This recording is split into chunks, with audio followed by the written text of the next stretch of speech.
So, um, hey, welcome everybody to the Really Charlie podcast. Um, my guest today is Tanya Burgo and Niki Williams, two great mothers.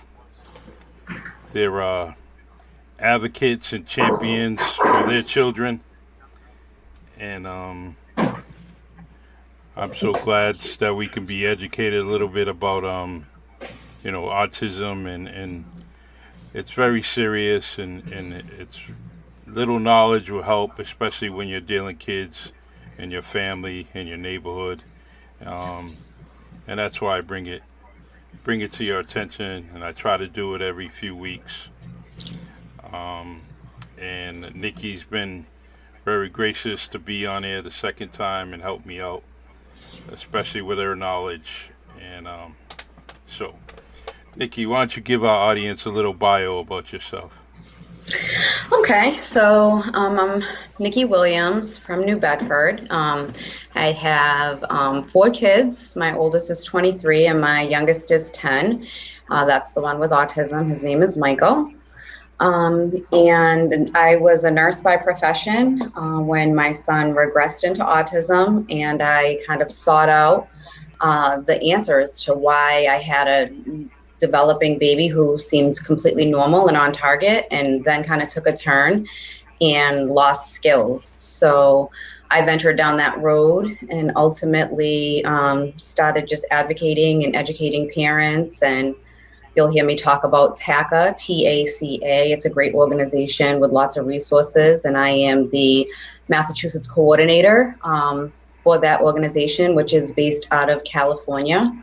So that's a little bit about my background and why I have all this insight on autism. Okay, there was let me see. I wanted to ask you about the health and wellness page that you have on Facebook.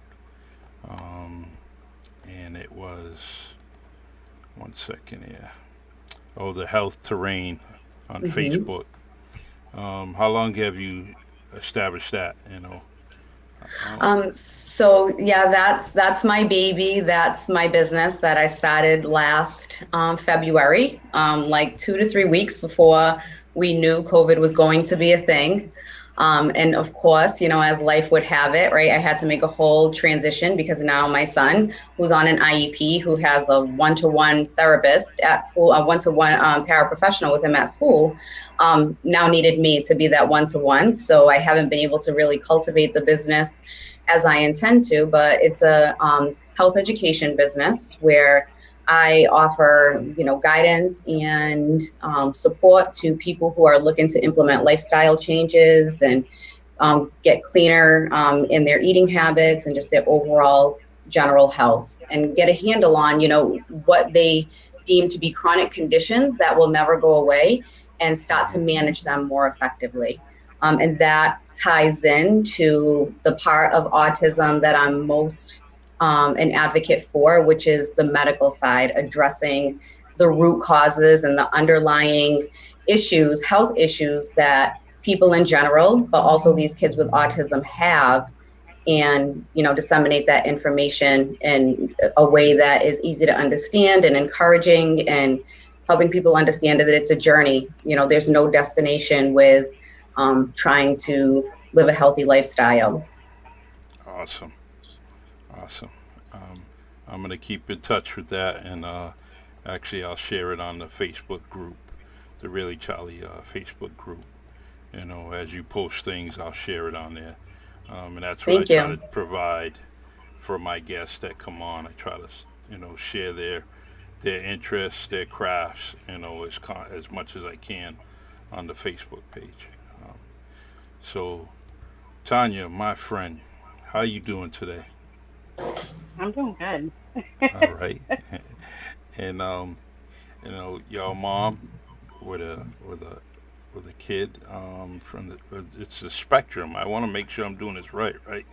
That's how you would, well, a kid with autism, and I just wanted to. How did you become aware of this? Was it early? Was it later on in your child's life?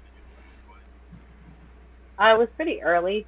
Um, he's like Nikki was saying, he had like all the average milestones that he hit during like the month old stages of, crawling, walking, all that.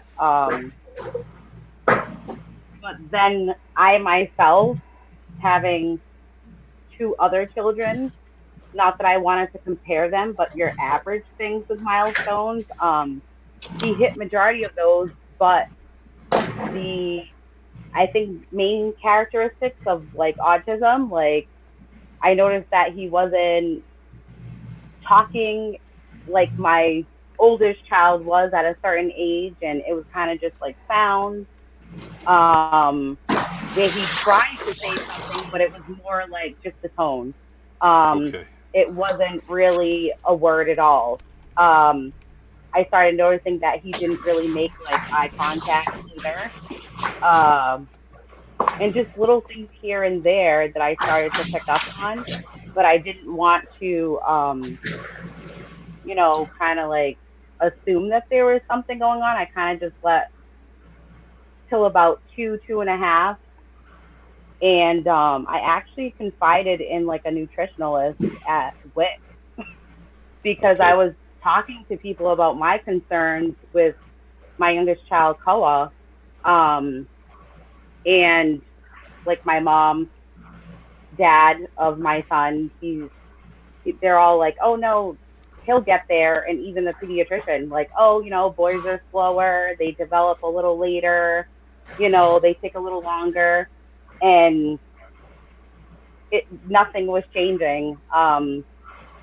He didn't like certain things. I noticed that he would like rock his head back and forth to even like sleep. Mm-hmm. Um, it was just different things that I didn't see in my other two children. My middle child is actually not biologically mine, but I've raised her since she was like 2.5 years old. She's 13 now.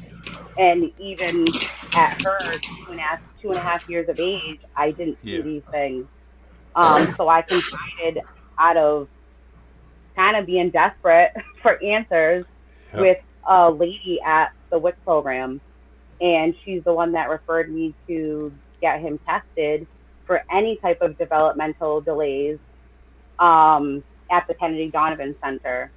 So at that point, it was a series, I think, of like 2 appointments with like a group of 4 each appointment. And they came to my home and did some assessment testing. And they're the ones that actually even gave me any type of like answers to start off with what was possibly going on. And they stated that they could clearly see that there was some autism going on. And for me to get further testing at the Fernandez Center in Fall River. So I ended up doing that, and that actually took months of testing. And he has more than just autism spectrum disorder. He's got like 4 other deficits as well. Okay. Um, so there's a receptive language delay. There's an expressive language delay, which I caught on to that early on. Um, I just didn't want to jump the gun on things and then it not be something. Yeah. But I think I was pretty much on point. like they say, a mother knows her child more than anybody else. Um, and there was early onset childhood insomnia as well because he Yeah. wasn't sleeping. Okay. I was literally getting maybe an hour of sleep like the first 2 years of his life. Um, and I felt like I was going bananas. So I said, Yeah. there's got to be answers somewhere, and I can't just keep listening to someone else like, no, just give it time. Well, time's ticking. Yes. And I knew that I was tired and I needed answers. So I took him to the Fanny Center and maybe about 3 months or so of like testing appointments, and I got my answers. And now he's 7 years old now. He just turned 7 in March, and he talks Wow. through years of therapy. It may not be like a full-on receptive conversation if you're directly asking him something. Yeah. But I'll take it because Now, it's now, better than having nothing. exactly. Now, at any point, did you and Nikki, run into each other? Have maybe meetings together? Was this the first time you guys met? Was on this Yes, podcast? Yes. Okay. yes. Well, I actually saw the last podcast that you did about autism awareness as well, and that's where I first initially okay. Good. on there too. Awesome. Awesome. Nikki's a good advocate, and definitely, is of as far as parenting and awareness of autism. She's been doing it a while, so continue to, I hope you guys latch on, build up a friendship, and to support each other with your parenting, which is for a lifetime. So, live and learn as much as you can from each other.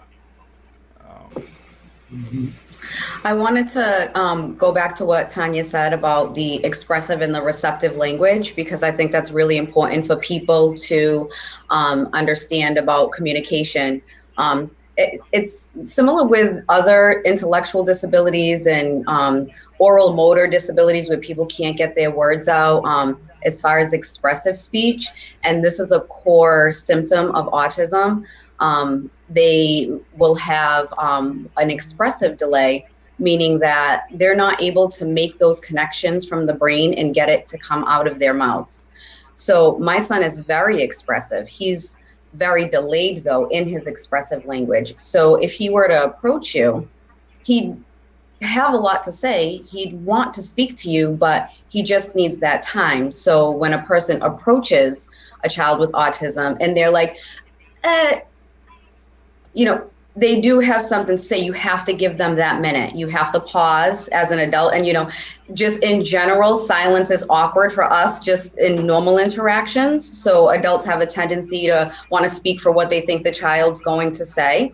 And oftentimes, if you give them the opportunity, they will say something, or they'll gesture, or they'll make sounds, whatever it is, the capacity of their language output, they're going to give you something. And even if it's something you can't even quite understand, to them, they're communicating. And that's so important for us to give them that opportunity, for them to give us their voice and for us to hear their voice, despite how, we might understand.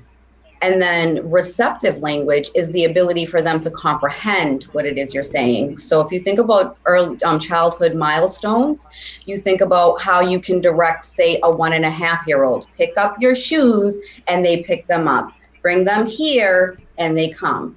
So our kids receptively develop slower, oftentimes.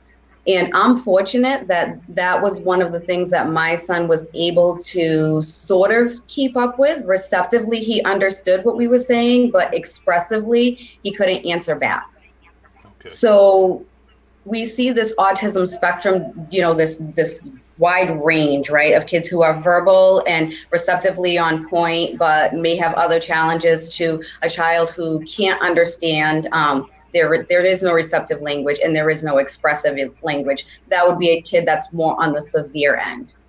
So within that spectrum, you don't know if when you approach, say, her 7-year-old or my 10-year-old, if you should be requesting things of them and speaking to them at a level of a 3-year-old, or appropriately as a 7-year-old for her son, or appropriately at a 10-year-old for my son, because there's that range in abilities of receptive language too. So it's about learning the child and learning how to speak to them and give them directions that are concise and to their level. And the parents are often the best guides, because if you hear the parent say, pick up shoes, and the kid is 10, you understand that the mom can't say, go over there and pick up the shoes and put them under the bed where they go. She can't say all of that. She can just say, pick up shoes, and then give the next prompt. So I wanted to share that insight on how to, best communicate and understand the communication patterns of children with autism. Awesome, awesome. The it's very important because, as you know, the autistic numbers are high in the state, and so the ratio is. I think it's pretty. I think it's the highest in the Northeast. Um, I don't have my stats in front of me. Shame on me, bad host. But as You're good. bad host, the as as kids are being born, and especially parents are people are being parents for the first time and don't have an understanding of this, and so the intellect that are coming out of from you and other parents. I'm trying to really get that out there because there's a lack of understanding, and sometimes you may not get grasp of everything until the child is probably 1 or 2 years, actually 2 years old, 3 years old sometimes. Mm-hmm. And I remember a child being diagnosed when they reached middle school. And all these years, no one caught on it, and it was hard to believe. And so, I don't know if there was a little negligence on the parent and a whole lot of negligence on the medical field. So, but so what does your child, Tanya? What does your child do for recreation, if any? Um, oh my goodness, he likes to garden. Um, he loves planting stuff. So now it's the season. So we've gone out there and we planted some tomatoes. We planted pumpkins for when October comes. They'll be growing by then into some nice pumpkins. He loves doing outdoor stuff, going for walks. He's actually in a really good program called Behavioral Connections, where he receives ABA therapy, and he's been Is there since he was 2.5. is that Um, in New Bedford? that's Okay, over by the sea. I think it's the Seaport Grill on. okay, I think it's the old Bourne Counting building. okay. All right, It has good. like the really big B on it with the big stones in it. All right. Just kind of just in case someone Not else far is from looking. me because I live in the South End, so Yeah, it's literally like a 2-minute drive from where I live. sure. Okay. And Nikki, as far as your son, what does he do for recreation? He's flipping all over the house and every elevated piece of equipment he can find, my mantle. um, he's really active. He, loves to flip. He rides his bike. He loves to run. He's has tremendous hand-eye coordination. But Charlie, here's another, sad thing. My son, who, if you've seen his Instagram, you see he's very athletic. Because of his expressive and receptive language delays, right? He can't get out there and play on typical teams.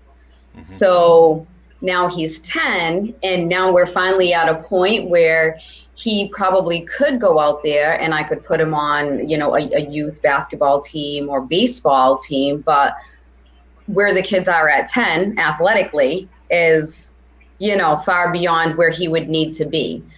So that's another challenge we find with our kids is finding organized sports and social opportunities that they can be involved in. So my son does a lot of individual stuff. He swims at the YMCA every week. He's been taking swimming lessons since he was really young. And we also go to the uh, uh, Fitness Warriors out in Fall River. I'm drawing a blank on the name. Vitality Fitness, and Yep. it's basically like Ninja Warrior training. Okay. And he surfs with Gnome Surf. Wow. My my little buddy that I have that I see every day, he likes the trampoline park, and it's he's always there. He loves it. It's helping him out with a lot of things, and he looks forward to it. He starts saying something in the morning that he's going, and very good thing. And that's why I ask, I'm asking you these questions because these are things that I know that he does, and seeing him every day it's taught me a whole lot, a whole lot, and I just want to commend you that you already got 5 stars as parents, and you deserve 5 more stars just because you're an advocate. You got your kids believes you're his champion, and that's the one thing that I really, when I start thinking about, actually, let me go back a little bit. The autism symbols, probably maybe 4 or 5 years ago, I didn't realize what it was. The symbol, the puzzles, and all that, and I didn't realize it until actually one time I had seen the word autism in it. So I said, "Oh, that makes sense." Puzzles, different colors, and so it really started making some sense to me. But you know, I'm so dear. When I see a kid that's going through that, it's really dear to my heart. And like you said, you just want to listen. You want to wait until that response comes out. And I've learned to have that patience and understanding of it. So, what are you looking for that's not being offered in this area, or for your children, maybe for your family? There's got to be something because they always seem to do cutbacks and set families back because they're not providing a little more help to you guys. And Tanya, what are you looking for in this area to help you and your family out? I actually recently started to look into like hippotherapy for him, and I wish there was something closer. Okay. Because I feel like that would be really beneficial for him, for my son. Um, I mean, he loves doing crafts and stuff like that, and I know I believe it's called Wellspring Farm in Rochester, they have like Okay. art therapy. So to have to travel to there all the time to get him that, I want to call it like an outlet, not so much Hmm. therapy. Yeah. Yep. um, it would be a lot because he's in ABA therapy every day, Okay. and he's there from 11 a.m. till 5 p.m. So, and in between this, we recently, because of everything being shut down, he was going to ABA therapy there full time, and in between, it was 3 days a week he was going to the Schwartz Center in Dartmouth. So it became a lot for him, I think, because he's little. So I'm like, it's everything's therapy, therapy, therapy, therapy, therapy, and I want him to be a child. So I kind of want it to be something fun. So I'm like, well, maybe the hippotherapy and like the art therapy. Hmm. He loves. He's obsessed with I should say, hyper focused Yeah. Yeah. on letters and numbers. Um, he's obsessed. If you look behind me, you can see stickers of letters on my walls. It's throughout my house. Um, it could be anything where he's either drawing it, cutting it out himself, or just making words out of whatever letters. He's actually self-taught himself the alphabet in like 10 different languages, and half Hmm. of them I didn't even know what the heck they were until I went to like Google Translate, and Wow. then discovered what language they were and what it actually even was, because I had no clue. I'm just looking at a screen and it's all these weird symbols, it looks like to me, but it's you know, Finnish and Russian, and so he likes all that. I feel like I could incorporate like the crafty stuff to like what he's hyper focused on.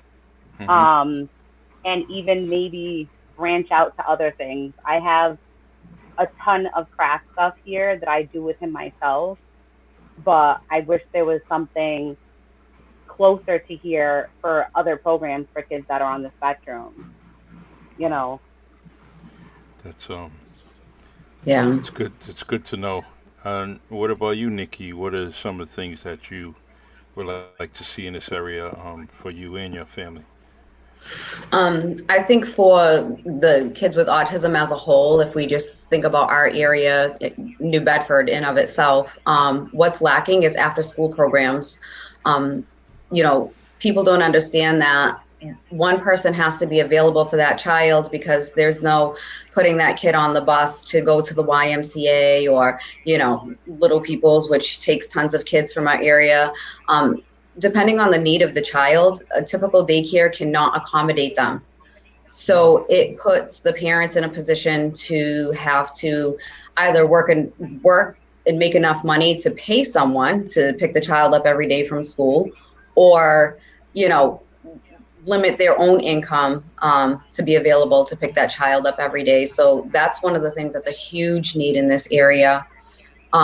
Organized sports, like I mentioned, our kids having the opportunity to even play a little pickup or, be involved on, teams that don't necessarily compete to come out for practices and things to learn to play sports and learn how to socially interact with typical kids. That could be really huge for our kids' development. People don't realize the social isolation that can come along with having a child with autism. Um, I'd like to see our school system be able to legally, accommodate our kids the way that they're supposed to. I think that the numbers are in such, influx that the school systems aren't prepared each year to meet the demand of the number of kids who then become enrolled. So we get upset when our kids are missing speech and OT at school and they're pairing the ABA therapist with another child when it's supposed to be a one-to-one pair. But I just think because of the prevalence, they can have an influx of, every year the number keeps going up, how many kids, and they can't adequately have enough staff on hand to do what they need to do. So there's that piece.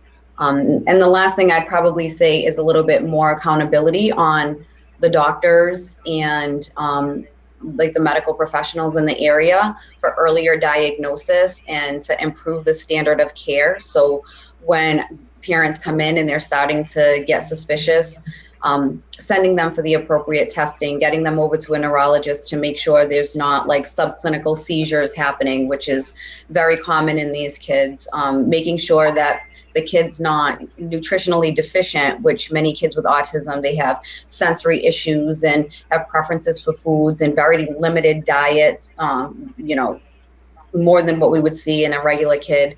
So those are just some of the things that I would like to see, happen in order to just be able to have our kids assimilate a lot better into the world that we live in. And there's just so many now. Exactly. I Exactly. feel like that part right there was so on point because I have such a hard time with like my son and like the sensory issues that he has. Um, he won't eat meat. And of course, like that's something that your pediatrician will tell you, oh, well, it's just the texture thing. They'll get over it. My son's 7 and he still won't eat meat. Wow. It's a bunch of like multivitamins and trying to replace what he's not receiving from what you would get from eating meat or certain types of foods. His diet's very limited. Um, I mean, it's kind of like peanut butter and jelly, peanut butter and fluff. He'll only Yep. eat cheese pizza, no toppings, and it has to be from Domino's. Um, Wow. it's tough. He loves fruit, but then it's like, how many times can you just keep introducing the same thing, the same thing? So I brought myself to once a week, something new gets introduced because taste buds change all the time. So you never Mm-hmm. know. And sometimes it works, sometimes it doesn't. And sometimes a month down the road, I'll reintroduce something that I introduced 3 weeks ago or 4 weeks ago Wow. because you're kind of like, what do I do? But I'm going to keep trying. So But that's a tough one because my son, as far as food, sometimes I'm lost. Yeah. Yeah. It's like a separate grocery list. Yeah, Yeah. I get that a lot. I help people a lot with making those transitions for their kids with their diets, and um, it's the greatest challenge, because our kids, have their preferences, and we're the gatekeepers, of what they eat. And at the end of the day, it's, are we going to have this battle and watch our kid go hungry, or are we going to just give them what they want? And fortunately for me, I started out with Michael so young that battle was a battle of a 3-year-old. The 3-year-old wasn't winning. So when I have parents who are starting out at 7 and 10 and 15, and even us as adults, it's very difficult for us as adults to change up our diet. Um, it can be challenging, but I want to give you hope. There's hope for, transitioning and getting him to do more. And the meat might just never be a thing. He might never Yeah. eat meat, but you know, um, it is. I And mean, kids even have to go to feeding therapy. What was so that? I grew up vegetarian because of my parents. Mm-hmm. So the meat thing wasn't a huge deal to me. But then it was like that wasn't the only thing because then it was pasta and he won't eat rice and these things that you could stretch a meal with, things that'll help out if you can just make a big pot of rice and a meat on the side and serve dinner and but it is what it is, I guess. I mean, I don't really have a problem with it. I just want to Yeah. make sure he's getting the nutritional value that he needs, like everybody else. Right. Yeah. Especially when you have I'm gonna step away just a second. I'm sorry, because my little one's trying to get in here. If you guys okay. don't mind, Yeah, all right. I'm sorry. Just a day in the life of parenting. Yeah, exactly. Exactly. She's a good parent, just like you. Now, with your group here, I had it on the bottom of the screen here, the local one. Um, do you guys reach Um, out, like have an outreach for parents and stuff? um, you I'm trying referring to. to that one there, the Black Biomed family group? Yes, exactly. Yeah. So that's not a local group. That's actually there's members from all over in that group, but that was a group that I started based on another group that I was in. So I was in another group, and it's a group centered around Black families with children with autism. And there was this huge need to learn more about the dietary interventions and getting tested and getting to doctors who will actually look at the underlying things going on with our kids medically. And the group just blew up.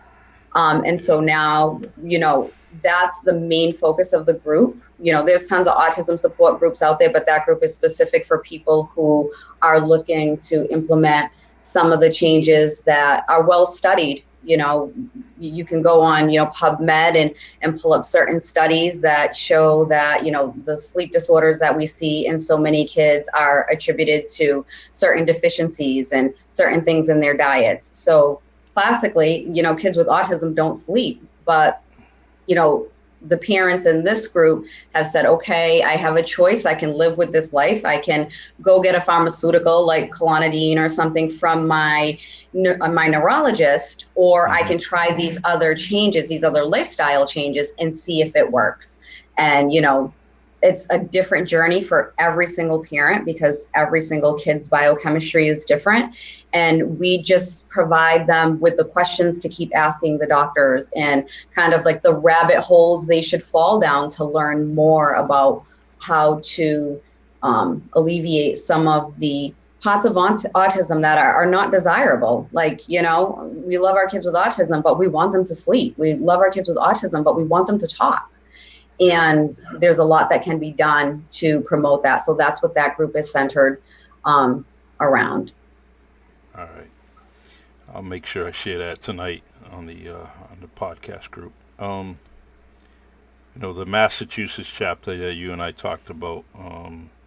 Is that the TACNA? Is the Yes. organization? Yeah. So All right. Okay. mhm. So the I'm just trying to pay attention, especially if I'm going to post or share anything. I want to at least have an understanding, Mm-hmm. so when I pass it on, because I Mm-hmm. see that there is a few people that are actually um, now Mandy, who's a very good parent. I'm gonna just put this comment up here. Said, why just black families though? We all could use an extra support and advice with our kiddos. Um, Mandy, that may just be, I don't think it's an exclusion of it. There's many groups out there. It's just something that actually has been started, no different than, why NAACP is formed and so on and so forth. And So I just want to respond to Mandy. So Mandy, that group's specific for Black families because it was derived from another group that was a Black autism family, and there was maybe about 20 of us that kept talking about biomed stuff. So we kind of just shifted that. But with TACA, they actually have what's called the Hope and Help group, and it's basically the same type of information. And I often send people from my group over to that Hope and Help group because there's like 13,000 members there. So, I can offer a suggestion, but there you have so many more opinions, and that's what it's about, getting, as much information as possible. So it's TACA, Hope and Help. And like I said, it's centered around those same things. okay, yeah, Mandy is definitely, she's her son Jack's champion. She's really just she's does so much for him and getting him involved, and so.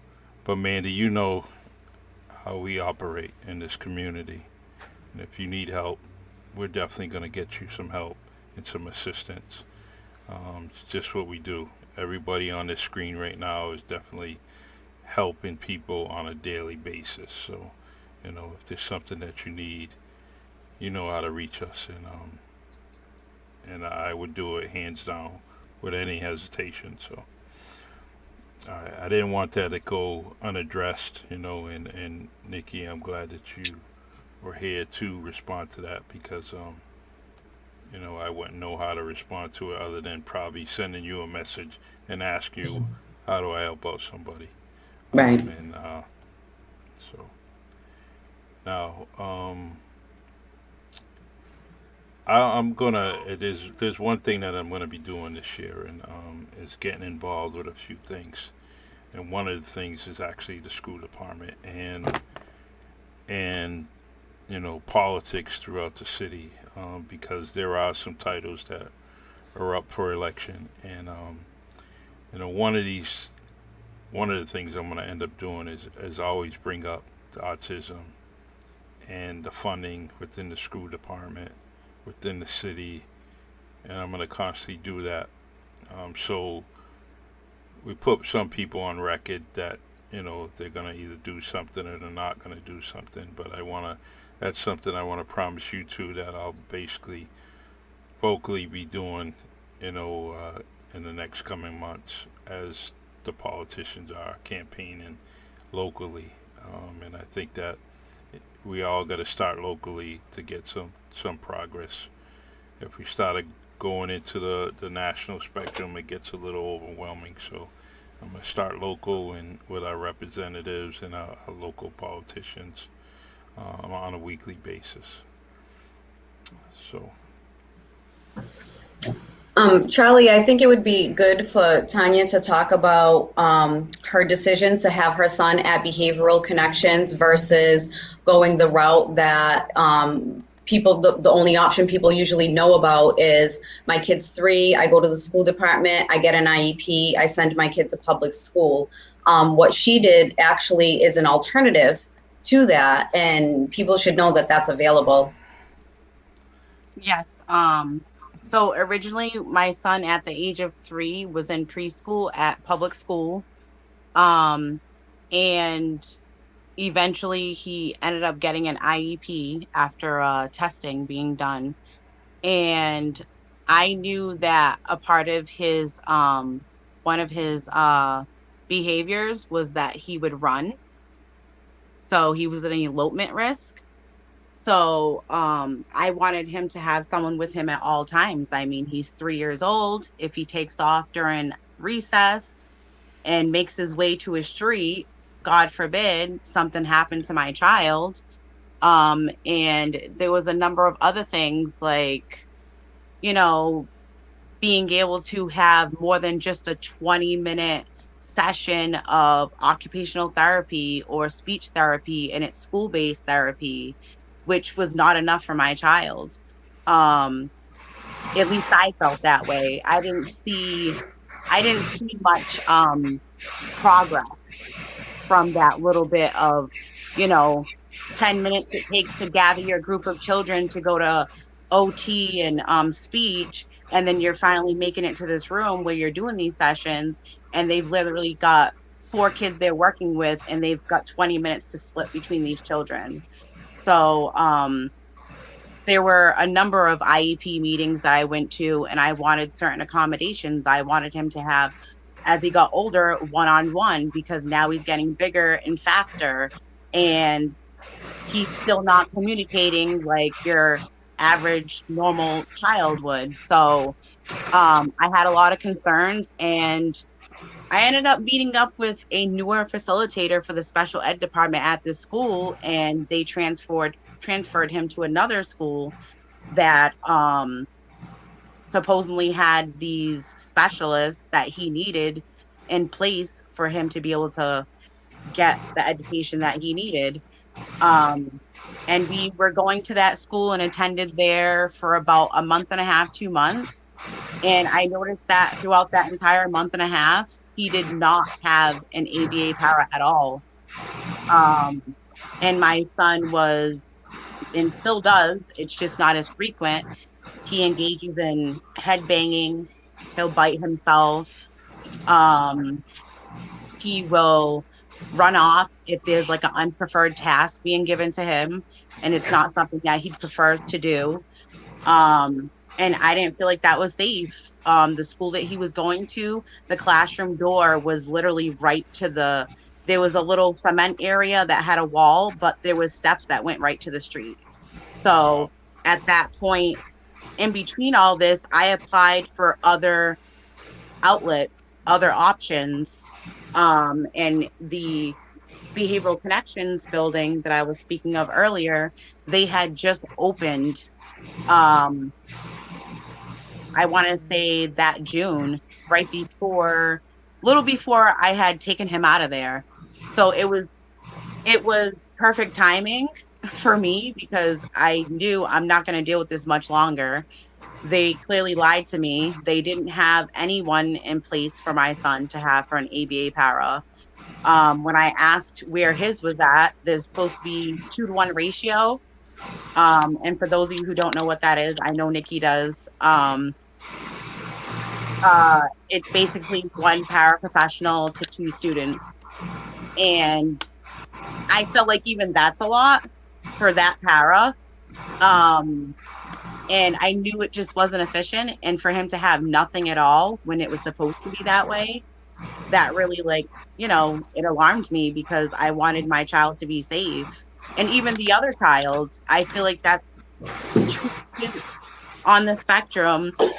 That's a lot for one person to have to, in case one runs off like my child and the other one's standing there because the para now has to chase my child. You know, now that other child's left alone. So I went and I applied to other places, and Behavioral Connections was the first one to call me back. And they made appointments. They did an assessment to see how many days out of the week or how long he needed to be there throughout the day. And he's been going there ever since. And I homeschool. Good. Awesome. Now, is that 2-to-1 a minimum requirement? That's a one-on-one there. So I love that about that as well, about Behavioral Connections, because it was one-on-one, and sometimes there's more than one. I'm trying to think, like an ABA therapist. So there's ABA therapist, there's a BCBA. I don't know. I don't know if Niki knows like the meanings behind that. I can't think of what it is right now for BCBA, but I'm sure she can explain everything because she's been helpful with that with me. Yeah, so just to kind Um, of tie a little bit into what she was saying, the BCBA is like the master's level therapist that guides the ABA therapist on how to deliver the instruction to the child. So the BCBA makes the assessment and develops the programs, and the ABA therapist is the facilitator of those programs. And when we're talking about ratios, specifically when we're talking about New Bedford, we have 3 levels. We have what's called a self-contained, which is typically like 1-to-1 pair or a 2-to-1 pair. And how it's determined is at the IEP meeting. The IEP team decides, well, this child is only a semi-flight risk, so they can be paired with 2-to-1. But this child is a huge flight risk, so this child needs a 1-to-1. Or other reasons, not just being a flight risk, but there's other reasons why a child would be determined to be a 2-to-1 or a 1-to-1 in that self-contained setting. And that's the setting that they would say are the children with the highest needs. And then we have what's called sub-separate, and that is typically a 14 to 1 ratio with a special education teacher, but they provide paraprofessionals in that room. And there may be a requirement for 1 or 2 paraprofessionals amongst that group of 14. When those kids have their IEP meetings, they're kind of in the middle of the spectrum, and whether or not they need to have additional support is determined based on the child, but it's basically a class of 14. And then you have your general education, which is your regular classes, and then kids can be pulled out of their regular classes and go and have their academic supports and things like that. And a BCBA typically oversees all the kids with autism in the schools, despite what the placement is. They're all assigned to one. And then, the therapists fall underneath those BCBAs, and then they work with the children. The paraprofessionals, though, are not BCBA, are not ABA therapists. There's ABA therapists who are trained, and then there's paraprofessionals who just kind of get a different type of training, not ABA training. They just know the techniques. So, And are those ABA therapists in the classroom also, or are they in the office somewhere? no, they're in the classroom. Those Okay. ABA therapists are directly hands-on with the students. And the BCBAs would kind of be the ones in the office who pop in and check on things. All right, thank you. Mandy, she said I had contacted them and they mentioned there was a cost to go to the school there. And I know was that this for behavioral connections or? I know it was what you were talking about, Tanya, but So it must be behavioral connections. yeah, It's actually not considered a school. It's actually considered a medical facility. Mm-hmm. So it's a little different, and most health insurances will cover it. okay. And that's what I have. And my son, honestly, we have Mass Health, and Okay. it's covered. So I don't know what Mandy has, but I know that they definitely will work with you. As far as like how that goes. If she Good, wants to good. call there again, I'm sure there'll be someone that can give her more information on that part of it. Okay. Yeah, she actually said Mass Health, so Yeah, I think so you're she gonna should be be. covered, and Mandy, you should be all set. You know, good luck with that, and give them a call again. The we got about 5 or 10 minutes, and I'm surprised I was able to stay through the whole thing. yeah, I was, I was, I My know little you. one wanted to be nosy and just wave at the camera, and then he booked it right out of here. He's like, "Mommy, come on, movie time, mommy, Yeah. movie, come on." Oh yeah, that's my shadow. hmm That's all good. Um, I now, without, do you help people in your family that may be going through the same thing that you're going through? Other relatives, I don't know, but because it Anybody that asks me any type of information, and for some reason a ton of people do that. And I'm kind of, in the beginning I used to be like, I'm still trying to figure it out myself. But I mean, uh I feel like I have a little more confidence as far as like more knowledge, yeah, because of course it's not like I have experience and all my children are on the spectrum. My oldest is going yeah, to be 17 next month, my daughter's 13, and my youngest child has autism. So I'm kind of still in the middle there, where like yeah, I'm still learning, because there's always room to learn, right?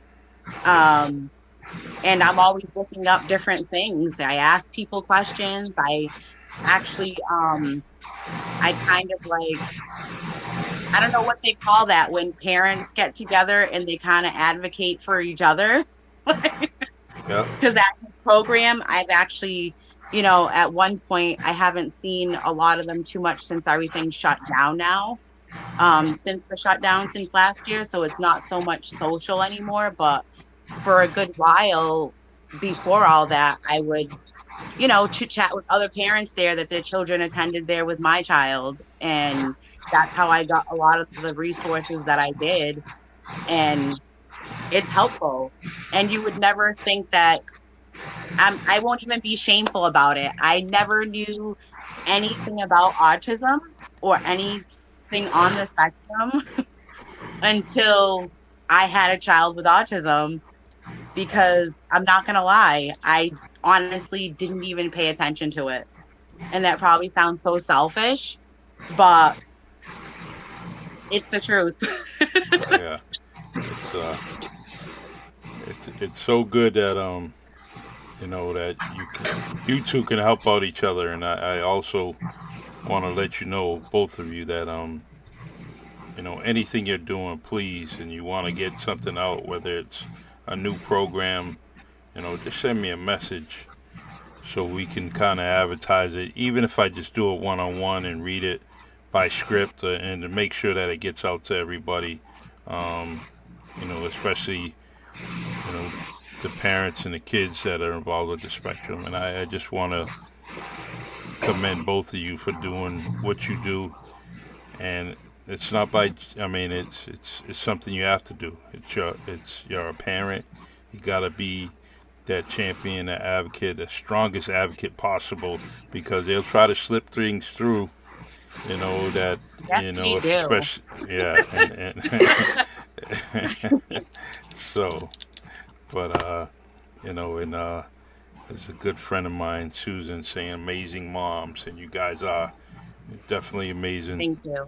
And let's definitely do this again. I'll do it again in June, probably towards the end of June again. Um, Feel free, if you know someone, if you want to come on yourself, please help me out, and send those people my way, and then I'll go through their experiences again. But I wish I could do it every week, but I gotta restrict it to once a month, and that's what I'm gonna try to do as far as Autism Awareness. I know they have an official month, but I'm gonna do it throughout the year, only because it's dear to me. So That's awesome. thank you. The Nikki, do you want to end with anything? I just want to go into your last question about helping families and other people who are going through this. I mean, that's the greatest gift, is people like Tanya and myself, being able to come to us.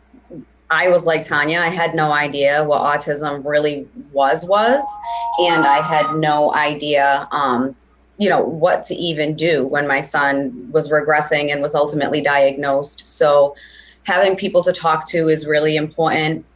And another thing, and Tanya, I don't know if you've experienced this yet, but like, we're like hawks for everybody having babies around us, right? Like, we're like looking at all the babies' development around us, because we know that there's signs that are pretty early on. And of course, nobody wants to be that cousin or that friend that goes, hey, your baby doesn't look right, or, your kid should be doing this or that. That's really hard for people like us. We just kind of sit there and, but if we could say something without it being offensive, it's because we want these kids in early intervention. We want to see these kids. We want to push these doctors to send these kids to get these therapies early, because the earlier these kids get started with therapies, the best outcomes they can have. So give a little grace to people like us who have kids with autism. Just because our kids have autism, we don't think your kid has autism too. But if we see some red flags that you can intervene on early on, know that, if there's a mention of it, it's coming from a place of love and care for you and your child. Yeah, just keep on doing that, and even if it kind of hurts the person you're mentioning it to, just go ahead and do it. I rather I rather have you guys speak up when you can see it and observe it, even if it's, well, I can't say a hunch. It's your expertise that you're kind of just telling someone, hey, check them out, and make sure you check this out. And even if they get offended, you guys been through enough that you can just take that stuff and just brush it off and say, hey, you can be mad at me, and I just see something, and that's it.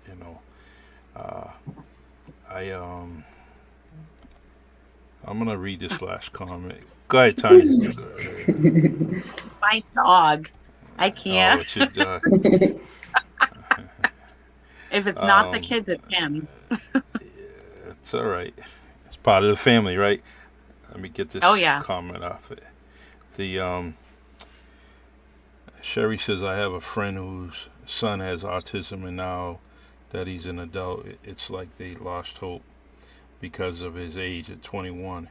Now that he fell through the crack or was passed to pass, as a teacher didn't pick up. Um, Hold on one second here. My old eyes here. Um, didn't pick up, or the parent was just in disbelief to know that their child was different than others. Yet later on in his life, getting the help was maybe far too late to do or interact because of being a grandparent, and that didn't want to step over boundaries for the father. And well, the bottom line is that it's wasn't it wasn't caught on.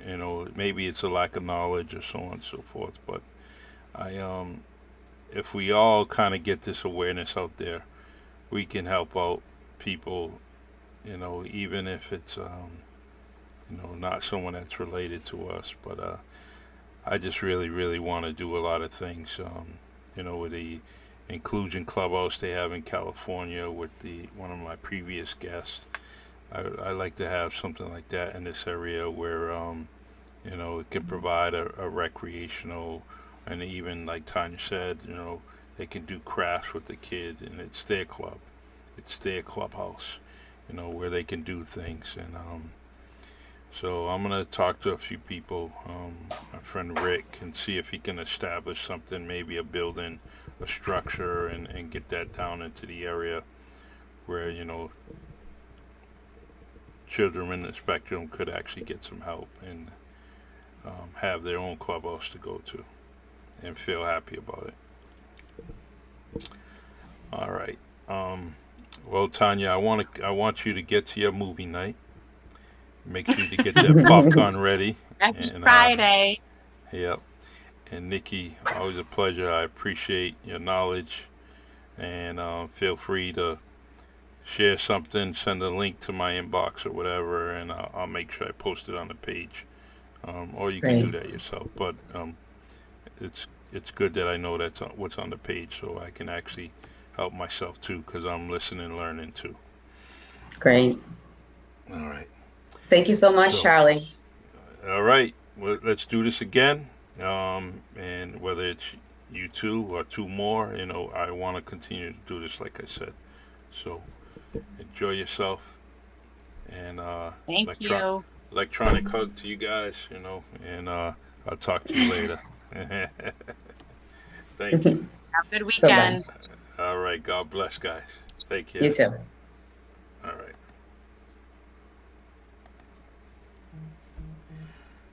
All right. Thank you all for listening and learning. Commenting is very, very important.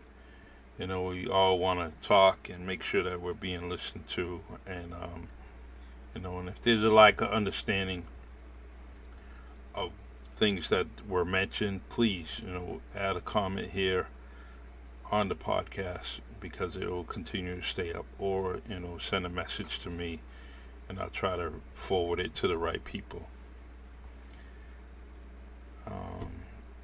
And that's I'm always looking forward to this particular podcast and autism awareness. It really is something that has become very dear to me, and so continue to join me on the Really Charlie podcast on StreamYard, Anchor, Spotify, Facebook, and YouTube. Please subscribe to my channel on YouTube. Press a like on the different videos that are there. They're my friends, your friends, and all people that you're fond of. And, they would like to know that people are actually listening. Every day I'm on Spotify, listen to different podcasts. And if you're doing the same, please put on a Really Charlie podcast and check out the different podcasts. All right. So I'll be back on Sunday with Vernon Gilmet, local producer, rap artist. Definitely has helped out many, many people as far as the recording and getting their record, their albums out there. So he'll be here on Sunday at 7 p.m. Vernon Gilmet. All right. Thank you. And be blessed. Stay blessed. Love y'all. Take care. Have a good night.